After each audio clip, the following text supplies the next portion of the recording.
पुरुषोत्तम योग का वर्णन है। मनसो जीवलोके जीवभूता सनातना मना षष्ठानि इंद्रियाणि प्रकृति स्थानि कर्षति।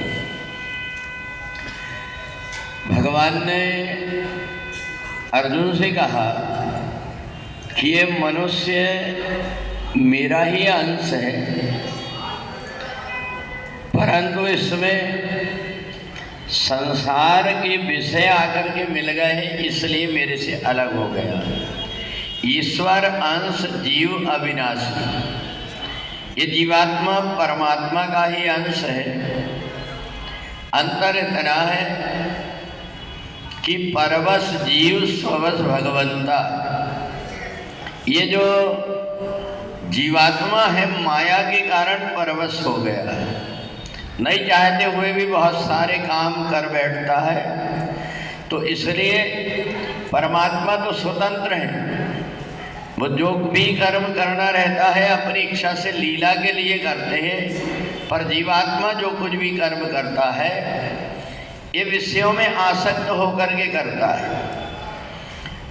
तो इतना अंतर आ जाता है कि जैसे परमात्मा ने जीवात्मा को बनाया, वो हिमालय से निकलने वाली गंगा जैसा पवित्र है जीवात्मा, परंतु बाद में उसमें जो विषय आकर के प्रवेश कर जाते हैं, तो जैसे अपने गडर का गंदे नाली का पानी गंगा में जाकर के मिल जाता है, यही दशा जीवात्मा की हो जाती है। और ये गंदगी साफ करने के लिए हम परमात्मा की भक्ति करते हैं, सत्संग करते हैं, क्योंकि ये गंदगी जीवात्मा को डुबा देती है। तो जब तक हम अपने इन विषयों से अलग नहीं होंगे, तो भले गंगा जी का जल कहलाता है, परंतु उसमें गंदगी मिली हुई है तो देख करके व्यक्ति के मन में घृणा होती है।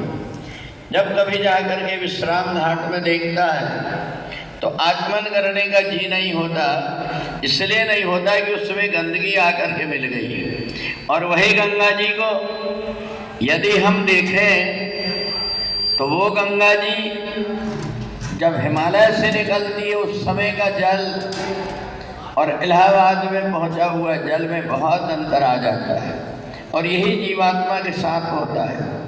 और इसलिए ये जो परमात्मा की भक्ति है, परमात्मा की आराधना और साधन, इस जीवात्मा को फिर से पवित्र बना देता है। हम अपने मन में ये सोच लें कि ये गंदगी अलग हो जाए हमसे और हम परमात्मा के बन जाए, तो हमें इन वासनाओं से हट करके परमात्मा की तरफ चलना पड़ता है। और भगवान कहते अहम त्वं सर्वपापेभ्यो मोक्षयिष्यामि मा शुचा। कितनी भी प्रकार की गलती हुई हो, पर मन में संकल्प कर लेता है अब मैं गलती नहीं करूँगा, ऐसा मान करके अगर वो बदल जाता है तो जीवात्मा परमात्मा के ही स्वरूप में मिल जाता है। बोले वृंदावन बिहारी लाल की।